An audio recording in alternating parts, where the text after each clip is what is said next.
Bonjour à tous. On va commencer. Si vous êtes prêts. À vous aussi, pour ceux qui viendront. C'est un petit peu particulier pour moi ce soir, parce que d'habitude, c'est lui qui est devant. Voilà, donc moi, j'interviens un petit peu. Comme on parle de cul, il faut que ça soit... Voilà, c'est mieux. Si on parle de cul, ça passera mieux si c'est une fille. Donc, à peu près tout le monde s'est déjà vu là, mais bon, il y a quelqu'un de nouveau. Bonjour. Bonsoir. Il y a une conférence ce soir. Il y a une conférence ce soir sur la caméra. Donc voilà, si tu peux rester si tu veux, mais sur la sexualité et la sensualité. Dans le cadre de la relation. Sur les enjeux de la communication. Donc, si ça t'intéresse, viens interagir avec nous, sinon éventuellement, je peux comme tu le sens. Je vais venir à ta part. Comme ça. Donc, alors personnellement, du coup, je suis un peu flippée, mais très heureuse que vous soyez là. Je n'avais pas trop envie qu'il y ait énormément de monde, mais pas qu'il y ait 2 personnes non plus. On va vous demander, pour ceux qui n'ont pas encore commandé, de commander avant qu'on commence, comme ça, ça sera chouette et il n'y aura pas des allées venues. Si vous avez envie de quelque chose, ça serait sympa de le faire tout de suite.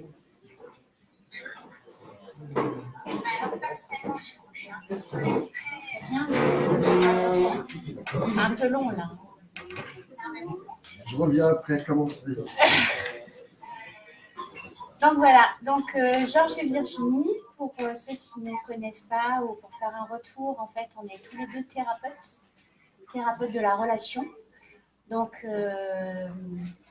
c'est quand même le point qu'on aime le plus travailler, la relation de couple et la relation en général, la relation aux autres, particulièrement la relation de couple.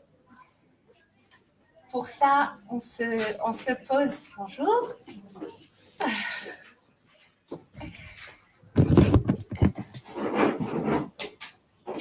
Pour ça, donc, on se pose.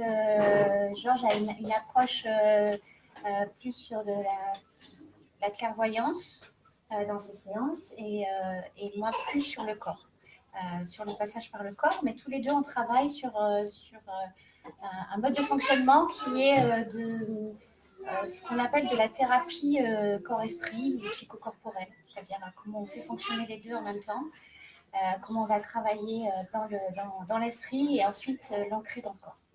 C'est notre manière de fonctionner. Ce que j'aimerais ce soir, là on vient de se présenter, vous êtes tous là et on va partager tous ensemble. J'aimerais bien que vous vous disiez tous un petit bonjour. Chacun, les personnes qui sont à côté de vous. Bonjour tout le monde.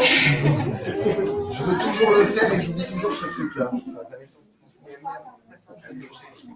Juste...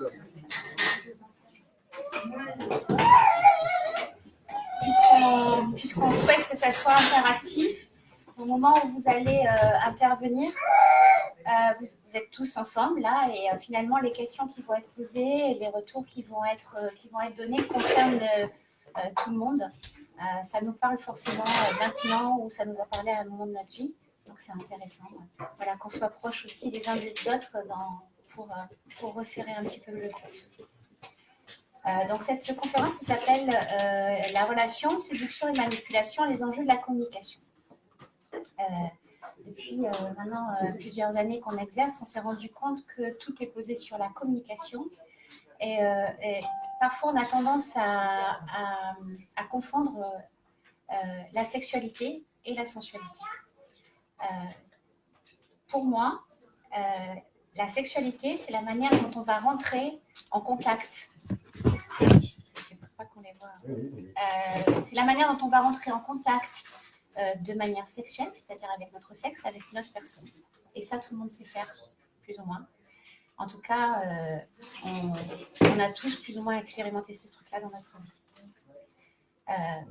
Souvent, on met derrière la sexualité l'amour romantique, etc. Non, la sexualité, c'est purement basique, purement physique. C'est comment on rentre sexuellement en rapport avec l'autre. Et donc, on va aller confondre ça avec de la sensualité. La sexualité, peu importe ce que vous allez pratiquer dans la sexualité, elle peut être chouette ou elle peut être bidon. Et en général, quand c'est chouette, on dit que c'est sensuel. Pour moi, la sensualité, c'est, comme le dit Idrissa Berkane, des actes. C'est de l'attention et du temps. Comment on va aller se poser dans ce qu'on est en train de vivre avec l'autre personne, dans une attention et dans un temps présent sur le moment. Être dans l'instant présent, si vous préférez, pour reprendre cette image-là. La sensualité, c'est ça. Quand on prend une pratique sexuelle qui peut être dérangeante au vu de la sodomie, attention, je commence, c'est pour ça que c'est moi qui parle de sexualité, ça va faire un petit peu mal. Prenons la sodomie, par exemple. D'accord. C'est quelque chose qui peut être dérangeant au vu de certaines personnes. C'est une pratique qui peut être dégoûtante, connotée, etc. Et c'est une pratique qui peut être très belle quand on est dans l'attention et dans le temps. Ça peut être très sensuel, ça peut être très doux, ça peut être très bien posé. Et quelle est la différence entre la sensualité et la sexualité dans une relation? C'est la capacité de communication. Comment je vais rentrer en communication avec la personne avec qui je partage, comment je vais aller lui raconter qui je suis, comment je vais voir qui elle est, quelles sont ses demandes, comment elle a envie d'investir les choses, de rentrer en relation avec moi. Et là-dessus, quand on passe par la capacité de communication, on peut avoir vraiment une relation sexuelle qui soit sensuelle. Ce qui empêche cette communication, la plupart du temps, c'est que les hommes et les femmes, on a deux modes de communication légèrement différents. Nous, les hommes, on va être en train de vous raconter ce qu'on a envie de vivre. Viens, on va au club, viens, on fait des trucs, viens, on fait ça, viens, on se met comme ça. Et là, elle va plutôt communiquer mais moi, je veux pas ça, mais moi, j'ai peur de ça, puis moi, je préférerais plutôt éviter ça, ou alors, je suis pas prête, ou machin. Et donc, nous, on va communiquer ce qu'on a envie, et les femmes vont plutôt avoir... Alors, je fais toujours les généralités, d'accord? Je ne parle pas de cas particuliers, je ne connais pas les 7 milliards et demi d'individus qu'il y a sur Terre. La femme va dire ce qu'elle ne veut pas. Derrière ce que la femme, quand elle dit ce qu'elle ne veut pas, derrière, il y a en même temps ce qu'elle veut aussi. C'est-à-dire que ce dont elle a peur, c'est aussi, en partie, c'est la graine aussi de ce qu'elle aurait envie d'expérimenter, mais dont elle a besoin d'avoir une forme de confiance pour pouvoir l'atteindre. Cette communication dont elle a besoin. Et chez l'homme, de la même façon, quand il parle de ce qu'il a envie de faire, derrière, il y a la graine de ce dont il a peur de faire et de mal faire, de ne pas le faire dans ce qu'il est, de ne pas être accompagné dans son mouvement, de se retrouver, avoir envie d'expérimenter un truc, et puis en face qu'on lui dise « Oh ben non, t'es pas valable ou t'es pas capable ».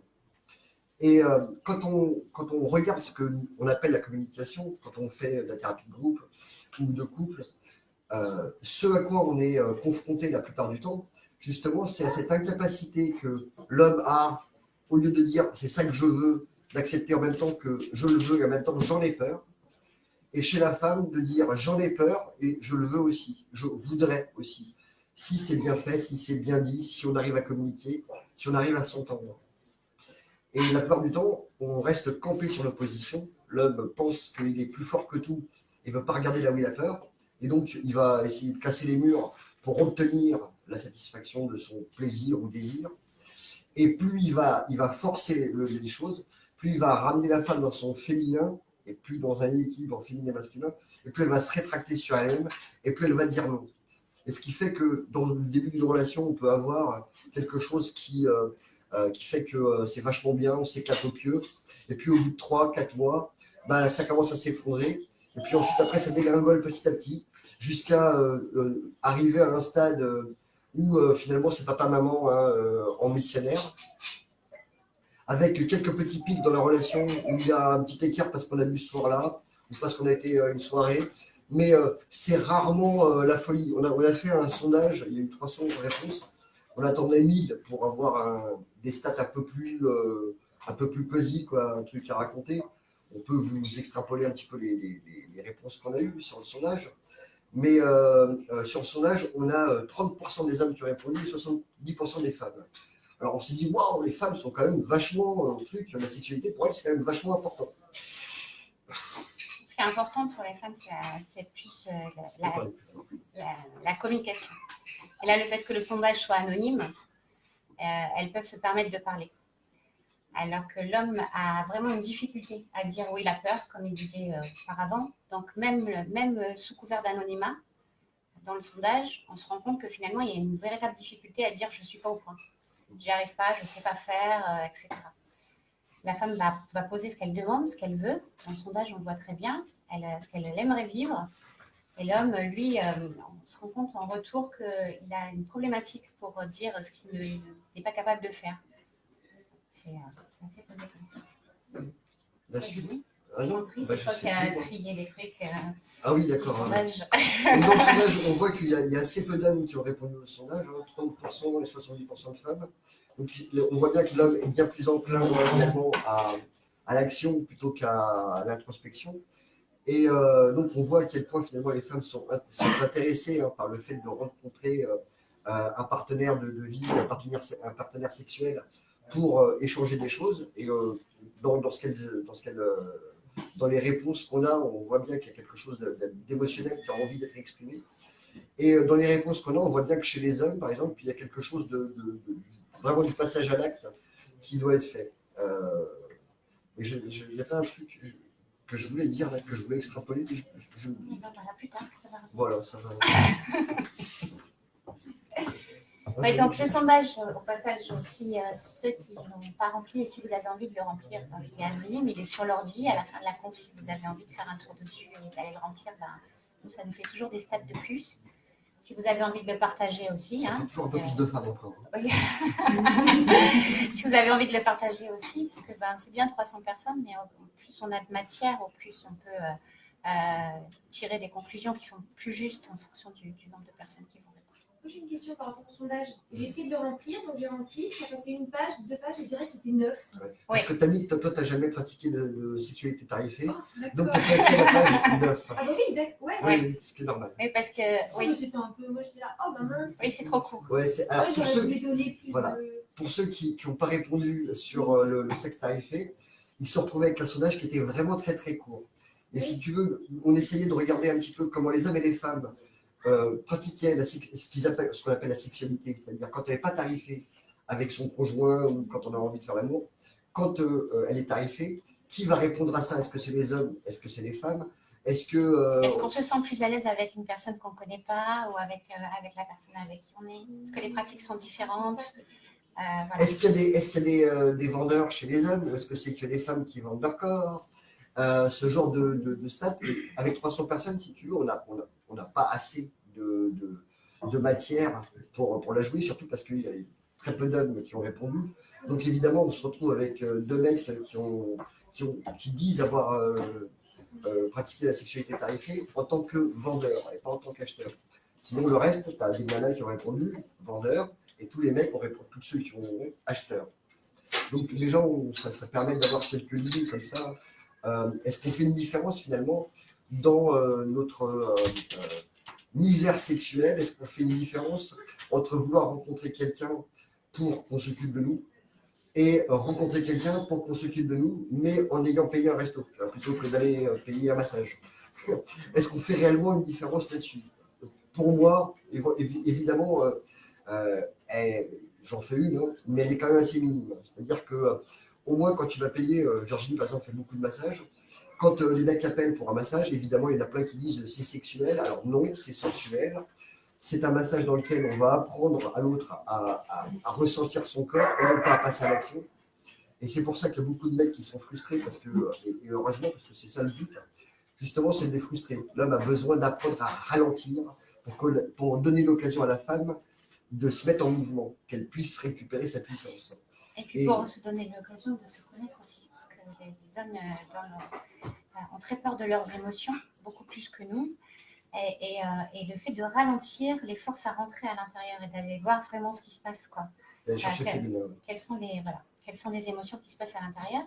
Donc ce ralentissement est nécessaire chez les hommes. C'est avec cette découverte-là, une fois qu'ils ont fait cette découverte-là, ils touchent une sensualité qu'ils ne connaissaient pas avant. Et dans leur pratique sexuelle, ils ressentent beaucoup plus de choses puisqu'ils ont ouvert une porte qui leur permet de ressentir, mais en même temps, ils se permettent d'être beaucoup plus sensuels avec leur partenaire. Hein, c'est connais-toi. À partir du moment où tu te connais, tu peux savoir comment rentrer en contact avec les autres. Et ce ralentissement est vraiment très important pour les autres. Et dans cette sensualité, hein, pour ne pas faire de la sexualité et jouer sur des positions éventuelles, mais plutôt sur la présence, ce qu'on découvre, nous, au fur et à mesure du travail qu'on fait ensemble, c'est que plus l'homme apprend à ralentir, plus il permet à la femme de se mettre en mouvement et de prendre des initiatives. Alors c'est vrai que dans une société patriarcale, on va dire les hommes c'est salopards, ils nous castrent, ils nous empêchent de nous exprimer, de devenir des femmes libres, etc. Mais malgré tout, on est en 2018 aujourd'hui. Quand vous demandez à une femme qu'est-ce qu'elle veut, c'est rencontrer un prince charmant. Alors on voit bien que malgré le fait que les choses aient évolué et changé au point où on voudrait, tant qu'on n'a pas changé cette mentalité intérieure, on continue quand même à travailler sur des bases, d'anciennes bases dans lesquelles la femme passait du père au mari sans transition, hein, et elle n'avait pas l'occasion de s'émanciper et d'avoir le droit de découvrir qui elle était en tant que femme. Finalement, on voit bien qu'aujourd'hui, malgré le fait qu'elle puisse avoir un boulot, avoir un salaire, ne dépendre de personne, ne pas avoir d'enfants si elles veulent, elles sont quand même rentrées quand même dans ce conditionnement-là, où même si l'homme s'est mis en retrait pour dire faites ce que vous voulez, la femme elle dit moi je sais pas. Et malgré le fait d'apprendre aux hommes à se mettre en retrait, à ce qu'ils ralentissent, qu'ils prennent du temps pour laisser l'occasion à la partenaire de prendre ce pouvoir-là, d'avoir envie, quand elle a envie, comme elle a envie, à son rythme, même comme ça, on se retrouve confronté quand même à un problème où si derrière la femme ne le fait pas, ils se retrouvent quand même tout seuls, tous les deux. On le voit bien hein, sur Montpellier, par exemple, c'est une ville hyper étudiante. Il y a plein de petits jeunes. Il y a plein de petits jeunes et on voit bien cette espèce de difficulté qu'ils ont à se rencontrer quand le mec qui dit bon tu viendras quand tu auras envie. Nana, elle n'est pas capable non plus, sauf cas, ça arrive, hein, et elle va avoir beaucoup de difficultés quand le mec ne fait pas, d'avoir l'occasion, d'avoir la force elle-même de proposer son désir. Sauf cas exceptionnel, hein, enfin je veux dire, je parle de ça à jeun, hein, d'accord.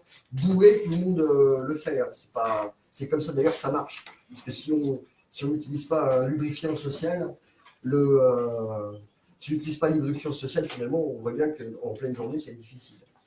Est-ce qu'on se rend compte aussi qu'il est quand même important d'aller regarder dans vos relations avec les hommes, pour vous, mesdames, les hommes, allez regarder ça chez vous, c'est qu'il y a quand même quelque chose qui est très, très posé sur le fait que il faut que ce soit l'homme qui entreprenne. Moi, je me rends compte dans les séances, hein, vraiment, il y a une espèce, la frustration est posée là-dessus chez les hommes qui viennent en séance de massage, par exemple. Ils ont envie d'attraper, de faire. Et bien souvent, ce truc-là est beaucoup plus généré par le c'est comme ça qu'un homme doit se conduire, plutôt que c'est ce que j'ai envie de faire. Il faut qu'il soit dans cette démarche-là. Alors finalement, on tombe sur un espèce de truc où on tourne en rond, parce que la femme n'ose pas et l'homme en fait trop, mais c'est comme ça, quoi, c'est poussé comme ça, et puis on est encore là-dedans. Et c'est là où intervient la capacité de communication qui est hyper importante. C'est comment doit-on se positionner, quel espace on doit donner finalement à l'autre, quel espace l'homme doit donner à la femme pour qu'elle soit capable de dire ce qu'elle a envie, et quel espace nous, on doit donner en tant que femme pour permettre à l'homme de se laisser faire. Et ça se pose vraiment sur la communication, et ça va se nicher dans des tout petits trucs où pour 90% des personnes qui sont en couple, que ce soit des couples hétéros ou homo, c'est très difficile quand on voit passer quelqu'un qui nous plaît dans la rue de dire à son mec, il dit waouh. Voilà, ça c'est super dur parce qu'à partir du moment où vous lui dites ça, vous avez eu des images quand le mec est passé ou quand la nana est passée, en vous disant tiens, ouais. Et ces images-là, quand vous allez le dire à l'autre, vous savez qu'il va avoir les mêmes. Et là, tout de suite, on est posé sur le jugement.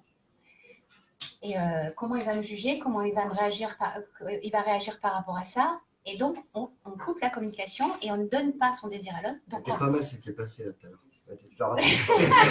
Elle va revenir. Alors. Moi, j'étais posée sur elle. Là, Ah, Donc, on va avoir ce petit problème-là qui est ce que je vais te dire, tu vas savoir qui je suis et où sont posées mes envies. Et comme moi-même, j'ai honte de mon désir, je ne veux pas te donner ce désir-là parce que forcément, tu vas me juger avec ça, parce que nos désirs sont très... c'est très honteux, c'est très culpabilisant d'avoir du désir quelque part encore aujourd'hui. Donc, la communication se pose là-dessus. Tu prends le relais? Ouais, bah, je vois quand tu parles pas, c'est difficile. Hein, Non, voilà, un homme. Je le vivais vachement bien, moi, je te jure. Je me suis déroulé ça super, j'avais quasiment rien à te dire. Ouais, je te jure, le début, il fallait être rapide, t'étais bonne. Ouais, franchement, vraiment. Parce que sinon, je lui casse les pieds quand elle est à côté de la plaque. Parce que ça me fait penser à moi. Parce que je suis souvent à côté. Là, pour ceux qui ont l'habitude de venir, je pars dans tous les sens et qu'après, je me dis, mais merde, où est-ce que j'allais? Non, excuse-moi, tu viens juste d'arriver, donc tu te prends en route. Hein. Si on dit des choses qui te choquent, c'est normal, parce qu'on avait fait le débrief de la sémantique avant. Est-ce qu'il y a des questions dans la salle? Est-ce que sur les problématiques personnelles, elles sont forcément vous dévoiler? On n'est pas là pour ça.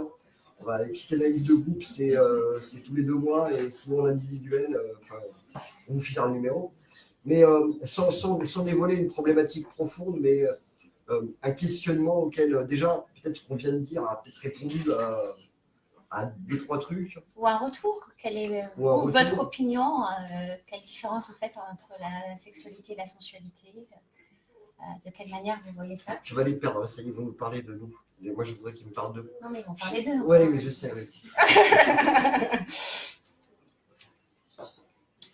Non, bon, c'est pas grave, c'est fini. En général, quand on dit c'est fini, à ce moment-là, quand les gens partent, ils ont une question. Donc, voilà, c'est terminé. Juste avant qu'on dise c'est fini, c'est à ce moment-là. Mathilda, toi, tu as toujours 12 questions à la minute. Non, t'as pas envie de. C'est surtout que je viens d'arriver. Donc... justement, c'est pour ça. Vas-y. Dis-nous quelque chose qu'on a dit. Pose-nous une question et qu'on a déjà répondu. Non, je te connais. Une question.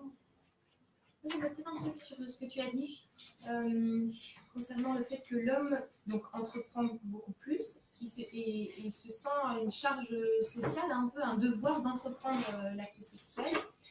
Et alors qu'en fait, quand on leur demande, la plupart des hommes, c'est vrai, je trouve, en fait, ils me disent mais nous on aime quand vous entreprenez. Et je trouve que rien que de nous faire ces demandes, moi personnellement, quand on l'a fait, ça me frustre. Et du coup, je n'ose plus entreprendre parce que je me dis, ça y est, il va croire que c'est parce qu'il va faire. Et donc, on tombe dans un cercle vicieux, on ne fait plus personne n'entreprend rien. Parce que tu ne vas pas lui faire plaisir. Si.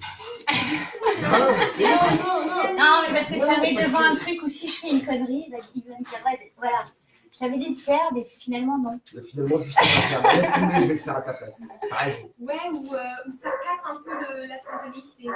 Mais le truc qui est spontané, si tu veux, c'est un peu comme si tu fais de la danse. Oui. Non. Dans la danse. Ça me faisait penser à ça, c'est vrai que dans la danse, moi je fais des idiots. Et souvent les filles, je fais du swing. Et les filles, c'est pas forcément à les demander. Et quand on va demander aux garçons, ils sont contents, en même temps, ils sont un peu mal à l'aise parce qu'ils disent j'aurais dû le faire, ou ils se sentent un peu. C'est tout ça bizarre. Mais, si tu veux, la spontanéité, c'est comme si tu voulais danser, je sais pas, tango, salsa ou du swing, et que tu arrives et tu pars du principe que toi tu sais danser. Alors que non. Mais si l'autre en face, il ne sait pas non plus danser, si tu veux, la musique, ça sera la bonne, hein, mais la chorégraphie, elle va être très aléatoire. Alors après, tu rencontres un partenaire qui, lui, sait danser, et toi, tu acceptes d'apprendre, donc il va t'expliquer. Ou si c'est toi qui sais danser, et tu acceptes d'expliquer à ton partenaire comment faire s'il accepte d'apprendre, et là, ça marche. Mais là, on part tous du postulat qu'on sait faire, parce qu'on a allumé la télé, qu'un jour, sur Canal+, on est tombé sur un film de cul. On part du postulat qu'on sait faire parce que c'est naturel. Mais malheureusement, on ne sait pas faire. C'est-à-dire que nous sommes conditionnés par des images, par des croyances, par des fantasmes, qui font qu'on imagine que parce qu'on fait des allers-retours, et qu'il y en a un, il a éjaculé, et que l'autre, elle a fait quand elle n'a pas simulé 90% des fois, on imagine qu'on a une compétence sexuelle. On n'a aucune compétence. On imagine qu'on est censé avoir voilà, on est, Je pensais déjà être super c'est bon, exact- savoir tout faire. c'est exactement ça. La communication, si tu veux, dans l'exemple que tu donnais, c'est quand le gars te demande, là, j'aimerais bien que tu fasses, dire, ben, tu sais, ben, par exemple, moi, j'aimerais bien faire ça, mais je ne sais pas trop bien comment y prendre. J'aimerais essayer, j'aimerais voir sur le moment si j'y arrive ou si j'y arrive pas, ou qu'est-ce que ça fait, si je me débrouille bien, si je regarde, si je suis bien posée, si c'est agréable, si je me mets pas la barre trop haut. C'est ça la communication. C'est pas forcément d'arriver à faire, oui, voilà, moi j'aimerais faire tel truc et arriver à le faire. Qu'est-ce que tu en penses? Et que lui soit capable de dire, ben ouais, cool, viens, on essaye, quoi. C'est là-dessus, hein, que quand on parle de communication, on parle d'une communication qui soit subtile à ce niveau-là. C'est comment je laisse l'espace à l'autre, en fait, hein, de s'exprimer et d'avoir des doutes. Surtout d'avoir des doutes. En termes de spontanéité, si tu veux, nous, on n'est pas du tout dans la spontanéité parce qu'on sait qu'on ne sait pas danser. Donc, de temps en temps, on s'amuse à faire des petites expériences. Tiens, vas-y, viens, essaie de voir comment ça serait si tu voulais me violer. Qu'est-ce que je ressentirais, moi, en tant que violeur, ou elle en tant que violeur? Comment? Vous savez pas jouer à ça, quand même. Si, je te jure, si. Vas-y, fais. Un viol consenti. Non, c'est pas consenti, je te jure. Non, mais Viole-moi. Tu fumes 3 bédos, t'es comme ça, c'est plus consenti du tout. Hein. Ah ouais, d'accord. C'est bon, tu dors. laisse-toi faire pour voir qu'est-ce que je ressens si tu bouges pas et que tu es là en train de regarder le plafond. C'est. Débat-toi, fais semblant voilà. que t'as pas envie, repousse-moi. C'est des jeux. Essayons de faire l'amour, par exemple, en ayant une conversation comme si on continue à avoir une conversation normale, mais tout en essayant de faire l'amour. Ça, c'est le truc peut-être le plus compliqué qu'on a fait, parce qu'à un moment donné, on a envie de rentrer dans le rôle, tu sais. Et donc, mais c'est plein. On est obligé d'avoir les images momentanément. Ah, mais c'est Pardon, trop je fait. coupe, hein. Attends, c'est Comme vous normal. les manipulez, là, je me dis, c'est logique qu'on vous imagine. Non, mais pas. ce soir, voilà, ce soir. À l'image, Ah, mais j'aime bien, ça, c'est la synesthésie. Ah ouais, ce soir, mais on là, va ce vous soir- passer des petits films comme ça qu'on a fait, tous les deux. Et, Ce soir, sans on était là. images, on vous laisse libre champ d'inventer dans votre tête. Ce soir, c'était pour parler cul, hein, d'accord? Vous saviez tous que vous alliez parler de ça. Enfin, vous attendiez un petit peu à être un peu choqué par les images. Bon. Et donc, toutes ces expériences-là, finalement, c'est ce qui fait que dans cette communication-là, on met en place dans notre sexualité une sensualité, parce que d'un coup, on finit par mieux se connaître en acceptant de dire qui on est à l'autre, et l'autre fait pareil avec nous. Si y en a quelqu'un qui le fait, ça marche pas, on est d'accord, hein, d'accord? Il y a un jeu qui est très C'est un sympa truc à deux, quand on est à deux, que l'un ou l'autre dise, ben, tu sais, telle personne, la dernière fois, me plaisait vraiment, ah ouais. Et pendant que vous faites l'amour, hein, ah oui, tu aurais aimé partager quoi avec, et tu aurais voulu faire quoi. Et là, c'est en même temps très excitant. Et en même temps, l'autre se livre vraiment dans cette partie-là de communication fluide. Et donc, ça crée une espèce d'osmose comme ça, où chacun, bah, tiens, moi, je vais te parler de l'autre, alors telle personne, moi aussi, c'est pareil. Et ça enlève ce côté jalousie, finalement, parce que vous êtes là en train de partager tous les deux. Ouais, voilà, c'est la double. Mais Ça l'exacerbe. la communication, elle ne sert pas à faire en sorte que le couple dure 35 ans. Hein. La communication, elle sert à savoir, à expérimenter de mieux en mieux la relation avec l'autre. Si à un moment donné, il y en a un des deux qui dit bah, moi, je ne veux pas aller là, rien ne l'empêche de partir, d'arrêter, de faire autre chose, de dire qu'il n'est pas d'accord, de négocier avec l'autre là où il est capable d'aller, là où il a envie d'aller, etc. Le but de la communication n'est pas fait pour souder la relation avec l'autre ad vitam aeternam jusqu'à la fin. Hein. Et le but C'est de raccourcir le temps si vraiment. Il y a des gens qui disent ah, j'ai perdu 20 ans avec ce mec-là ou avec cette nana-là. Bon, bah, si t'en perds que 2, c'est cool aussi, tu vois. Mais est-ce qu'on est prêt à passer que 2 ans avec, mais 2 ans intenses dans lesquels on découvre qui on est, pour que 2 ans plus tard, le prochain ou la prochaine soit plus calé dans ce qu'on est parce qu'on sait de mieux en mieux qui on est? Bah, peut-être, ça permet d'avoir plusieurs vies dans une vie. Après, si on a envie de se cacher et d'avoir envie que l'autre se cache pendant 25 ou 30 ans, et puis qu'à la fin on dise ah bah, j'ai gâché mes plus belles années avec celui-là ou celle-là, pourquoi pas? Mais c'est dommage. Enfin, Et le but de la communication, plus que les choses se passent. Ça, c'est un point qui est très, très important. On pense que quand on communique sur quelque chose, il faut qu'il y ait une résolution du problème. C'est-à-dire que ça se passe, quoi. Qu'on communique pour que les choses se fassent. Alors que non, la communication, elle n'est pas posée là-dessus. Hein. En tout cas, pas pour nous. Hein. La communication, pour nous, elle est vraiment posée dans comment je vais aller me connaître. Et donc, dans cette capacité de communiquer avec l'autre, le but n'est pas d'arriver à faire la fameuse position qu'on avait envie de faire. Non, c'est de regarder si on peut le vivre là, maintenant, par rapport à l'état dans lequel on est sur le moment. Et la résolution n'est pas forcément de passer à l'acte. Il faut qu'il y ait tout qui soit rassemblé pour que ce soit possible. Mais si ce n'est pas possible, ben déjà, le fait d'en avoir parlé avec l'autre, déjà, on apprend énormément de soi et on crée une fluidité de la communication qui crée une proximité émotionnelle avec l'autre. La réalisation du fantasme, c'est d'être capable de pouvoir le verbaliser, pas de le faire sans l'avoir verbalisé. Sinon, en psychologie, on appelle ça, il y a une sidération. Donc, on est coupé de nos émotions. Et finalement, on l'a vécu, mais on n'était pas là, quoi. On était complètement tremblant et on passe à côté complètement de l'expérience. Tu veux dire qu'il faut en parler avant. Il faut en parler avant et après. Si tu ne peux pas en parler avant et tu ne peux pas en parler après, ouais, alors pendant, si tu peux, oui, c'était plus compliqué. Si on est capable d'en parler avant et d'élaborer avant pour que ça se passe bien, quand je dis ça se passe bien, que ce soit naturel, c'est-à-dire que ça qu'il n'y ait pas ni de surexcitation ni de peur, qu'on ne soit pas dans quelque chose de démentiel, il faut absolument que ça se passe, et si ça ne se passe pas, bon Dieu, j'aurais raté ma vie. C'est la Rolex à 50 ans. Si on arrive à rentrer, l'expérience, elle est envisageable, elle est belle, que si au moment où elle se passe, en même temps, on est content que ça se passe, en même temps, on s'en fout si ça ne se passe pas. Et là, à ce moment-là, c'est juste. Et si après l'expérience, qui normalement nous a modifié, on est capable de parler de ce qui a modifié chez nous, pour permettre que ça modifie la relation, pour qu'on soit différent de ce qu'on était avant, parce que le but, c'est quand même de changer tout le temps. Hein. Sinon, si on est toujours le même, à un moment donné, on finit par être complètement sclérosé avec soi-même. Donc, pour qu'on puisse évoluer, nous, chacun à notre manière, et qu'on puisse en même temps faire évoluer la relation, et que si moi j'évolue, elle évolue, et qu'on fasse évoluer la relation, on peut changer de relation tout le temps, tout en étant toujours ensemble, puisque c'est plus la même femme avec qui je vis aujourd'hui, que celle qui était avec moi il y a 1 an, il y a 2 ans, il y a 3 ans, il y a 4 ans. C'est pas la même. Elle est différente. Donc la relation que j'ai avec elle est différente. Mais pourtant, c'est toujours la même. D'accord ? Elle n'est plus pareille. Tu veux lui donner un exemple ? Oui.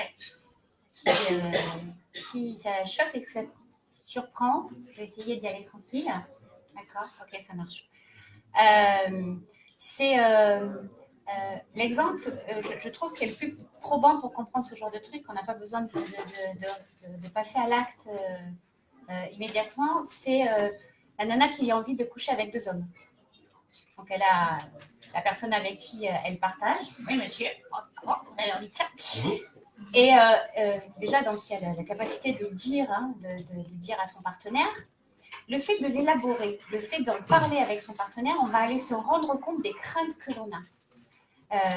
Donc, le fantasme, c'est de vivre quelque chose avec 2 hommes. Et puis, on se rend compte petit à petit, en parlant, qu'on n'est pas capable de se masturber devant son compagnon. Déjà, ça, c'est difficile. Pour la femme, les 3/4 des femmes, c'est hyper compliqué d'aller faire ça alors que l'autre regarde.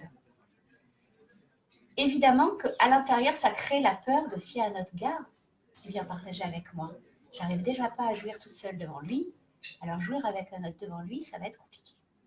Et la communication va permettre de révéler ces choses-là. Et donc, on s'en fiche de vivre le fantasme. Si déjà on arrive à vivre le fantasme qui est beaucoup plus bas, qui est d'arriver à se masturber devant son mec, on aura déjà beaucoup grandi. Vous voyez à quoi sert la communication ? Elle sert à ça, en fait. Hein. Elle sert à regarder quels sont les paliers qu'il faut franchir pour arriver à vivre les choses de manière agréable. Si on couche tout de suite avec 2 gars alors qu'on n'a pas envisagé ces choses-là, on va le faire, ça va plus ou moins bien se passer. Mais au fond, ce non-dit-là, cette crainte-là, cette peur d'être autosuffisante, pour nous les femmes, qui n'a pas été verbalisée, elle va gâcher complètement l'expérience. Et toutes la les communication expériences dont on sert à parle ça. sont des expériences qu'on appelle à jeun, d'accord ? Parce que sinon, après, on dit à un pote de venir, on ouvre 2 bouteilles de vin, on met l'ambiance un peu, on le manipule de là, on peut y arriver aussi, hein, ça marche, d'accord ? Mais nous, on parle d'expérience consciente, hein. On parle d'expérience à jeun. Et c'est toute la problématique, c'est que parfois, on me dit « Oui, mais si, mais non, mais moi ça va, c'était très bien et tout. » Quand tu regardes les circonstances, comment elles ont été organisées pour que ça puisse se vivre, eh ben, tu comprends pourquoi derrière, leur relation, leur couple, ils ne peuvent pas communiquer avec. Parce que si le but était absolument de vivre le truc, ah bah alors à ce moment-là, on fait en sorte de ne rien dire qui soit dérangeant avant, pour que ça puisse se faire. Et puis une fois que c'est fait, bah, là, on voit bien que c'est dérangé. Et puis donc après, bah, on ne peut pas communiquer. Ça m'est arrivé avec plein de nanas avant que j'ai la chance de la rencontrer, où finalement, on faisait des expériences et c'était très difficile d'obtenir de quoi tu as peur et de quoi tu as envie avant. Le pendant, c'était le bordel total, hein, en mode oh là là, qu'est-ce qui nous arrive là, maintenant ça y est, on est dedans. Et puis après, bah, moi j'ai fait ça pour me faire plaisir. Non, c'était pas ça ma question, c'était qu'est-ce que tu as ressenti. Voilà. Est-ce que vous avez d'autres questions? Mais moi, pour rebondir sur ce que tu disais, Virginie, tu penses qu'il faut nécessairement passer par cette étape préalable avant de passer à 2, tu penses? Alors, à 2 autres. Je peux répondre? Deux autres hommes? Ouais, je peux répondre parce que tout le monde me demandait, c'est moi qui répondais. Parce que je fais mes 50%, je fais ma part. C'est pas le truc à faire, si tu veux. C'est quand tu regardes. Là, en ce moment, on regarde une série sur la médecine, tu vois. Donc, ils ouvrent des gens tout le temps, là. Moi, je suis impossible de regarder ce truc-là, tu vois. Donc, imagine si demain, on me dit, vas-y, ouvre quelqu'un, tu vois. Il y a quelqu'un qui regarde devant moi, je veux direct, hein, je tourne des yeux. Si tu veux, en tant que femme, moi, je le vois en tant qu'homme, bref, mais en tant que femme, quand, si tu dis à la nana en face, est-ce que tu es capable de pouvoir prendre du plaisir avec toi-même, toute seule, en face de moi, est-ce que tu peux? Et si la nana, elle peut ou elle peut pas, peu importe, d'accord? Mais tu imagines bien que derrière, le fait de coucher avec un mec devant son mec, c'est la même problématique, sauf qu'au lieu qu'elle se fasse du bien toute seule, c'est un autre mec qui prend la place pour lui faire du bien. Moi, je suis pas d'accord pour le coup, parce que je trouve que c'est un délire quand même très différent. J'ai pas dit que le délire n'était pas différent. J'ai dit du que. coup, tu peux ne pas avoir envie de prendre le plaisir de cette manière-là, toi, en étant dans la démonstration juste de toi-même avec toi. Et par contre, avoir envie de plusieurs personnes. Mais parce que déjà, c'est pas tout. Mais ta capacité à le vivre bien, à jeun, elle n'y est pas si déjà tu peux pas le faire avec toi. Après que dans ce qui se passe.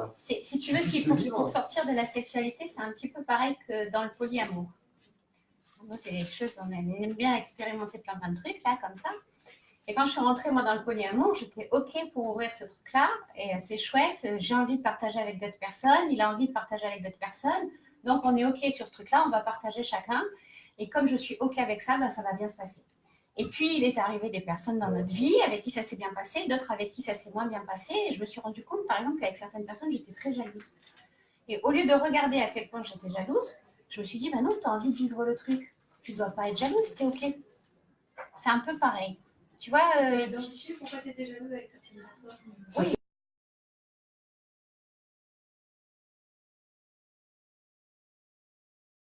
Ah, non, mais là, c'est tangible. Non, il se remet, non, mais des fois, il se remet. OK. Ouais. Ça tourne, t'es sûr? Ouais, c'est bon. Ouais. OK. Donc, le sujet,